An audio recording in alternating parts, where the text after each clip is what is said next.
Good morning, students. Last time we discussed how William Douglas he had developed an aversion to water. Also, theme, title, and about William Douglas we discussed. And as I told, it started at the beach at California when he was just 3 to 4 years, and then he started to go at YMCA pool. The pool was shallow at one end and it was 9 feet deep at the other. There were other facilities also, like wings and all. Maybe some people were also there who can help if in case there is some misadventure. But really, then one day that misadventure happened. When he was at YMCA, that day he was just alone. Though he had started to feel at ease, but still, as he was alone, he was frightened that maybe I shall not enter the pool. And he was sitting at the side of the pool, and a big bruiser, or a boy of 18 years approximately, with bulging muscles and good physique, he came over there and just kidding, he picked up the boy and threw him to the other side of the pool where it was 9 feet deep. And he just was kidding. It was not a serious thing. But he never knew that the boy doesn't know how to swim. And William Douglas, he landed in the swimming pool in a sitting position. But still, it shows his character. He was frightened but still alert. He made a plan while he was going down. He didn't lose his mind. He thought that as and when he reaches the bottom and he touches the ground, he will push with all his force. And when he will push, he will come to the surface, he will lie flat on the water and start to paddle away. And he will slowly reach to the edge of the pool. This was his plan. But what actually happened? When he started to go down, it was not in a movement that he went. It seemed like it was 90 feet. He started to feel uneasy. His lungs were ready to burst now. And then all of a sudden, when he reaches the bottom, he collects all his strength and pushes. His thought was that as I will push, I will come out like a cork of a bottle. But it never happened like that. The coming to the surface was also very slow. And slowly when he came up, he was starting to grab something, maybe some rope, some person to which he can hold upon, but he didn't find anything, only water all around. He was feeling suffocated, and only eyes and nose came out, but not mouth. And as is general, when one is drowning, as soon as he comes out of the water, generally he takes breath from the mouth because nose is already filled with water and all. So we try to inhale through mouth, and mouth didn't come. So he was not able to take any breath. And then the second, also there was third attempt also, but it was negligible. In the second attempt, he tried to scream, but could not scream. As and when he started to scream, water went inside. Dizziness was there, and aching of lungs, throbbing head, and acute physical discomfort.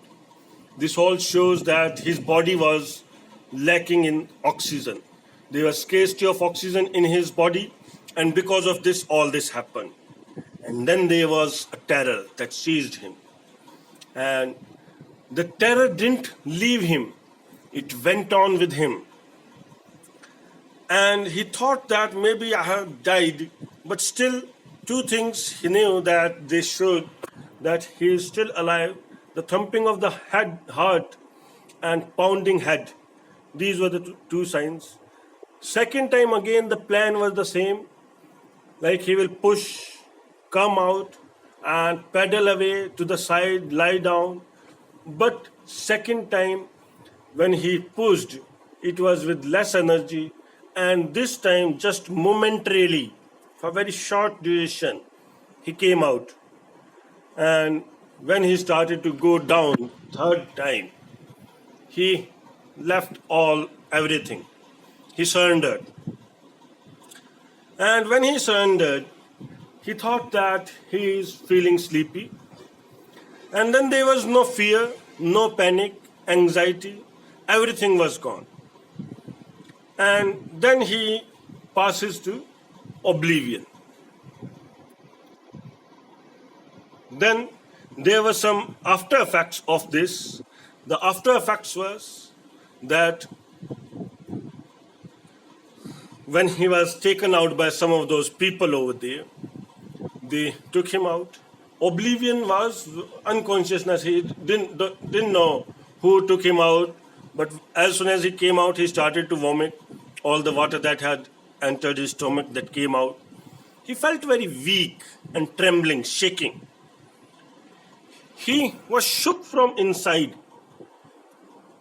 And that day when he went to his home, he started to cry, laying in the bed. He didn't eat, and this misadventure that developed extreme phobia in him of water. And he starts to avoid each and every kind of water body. May it be for fishing.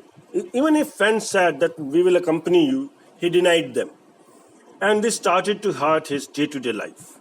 Canoeing, boating, swimming, nothing he was able to do. And then he thought that as it is hurting me so much, I must do something to overcome this.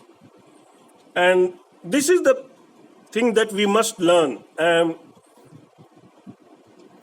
We go on living with terror, but definitely one must say that now it is time, I am going to act. And that he did. And it is in stages that he conquers the terror. First of all, he engaged an instructor. It required a lot of hard work from his side. It was not an easy task. He hired an instructor with him. He went 5 days in a week, daily 1 hour, to the swimming pool. And then there were 3 exercises. First was with a rope with a pulley. It was tied to his back, and he went to and fro in the swimming pool. Bit by bit, the terror came down. First of all, he was not at all comfortable. Slowly, steadily, it took him 3 months when he was comfortable going to and fro in the swimming pool. After that, there was the second thing that the instructor told. That was, put your face inside, exhale, and bring it out and inhale. This was the second. For many days, he practiced this also. And then, after going to the bottom, kicking. That was the third exercise. And these 3 things he lacked when the terror seized him inside the swimming pool when he was thrown away. He was not able to paddle. He was not able to inhale when his face came out. he was not able to kick properly. These 3 exercises he started. Second thing, after 6 months, instructor said that now you are done and you can go all alone, you can go anywhere swimming. But Douglas knew that he has done his work, trainer. I need to do my work, because till now I know that trainer is there and he will come to my rescue. But now it is the time I must start. And he started alone, going in the swimming pool.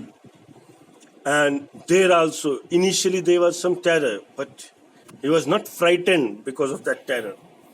He went alone to Lake Wentworth, did crawl, breaststroke, side stroke, and backstroke, everything he practiced. There again, when he was in the center of that lake, a terror came, just small terror, for a short while.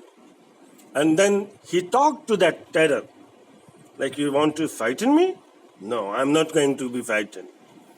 Then he again went to a lake, warm lake, dived to the other shore and came back. And then he declared that my fear of water has been conquered. See how he practiced. Then there is a deeper meaning. Like we understand that death brings with it peace. When we think of death, that time we have fear. But when one starts to die, he starts to feel that it is all peace. Like he observed when he was frightened when he was going down to the swimming pool for the second time. But when he was going third time, he felt as if it is peace.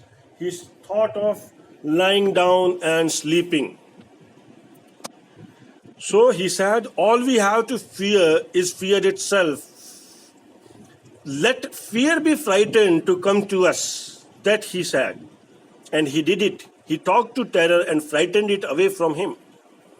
Then will to live is stronger than the fear of death. If one has a strong will to live happily, to live a long life without terror, without fear, then definitely he or she will work towards coming out of this terror. Holding to the past fears can spoil one's present as well as future. So one must never cling to the past fear or whatever has happened in past. Intensive, extreme, and persistent continuous efforts are required to shake off the fears. And this is what Douglas did. And this is what this chapter wants you to learn.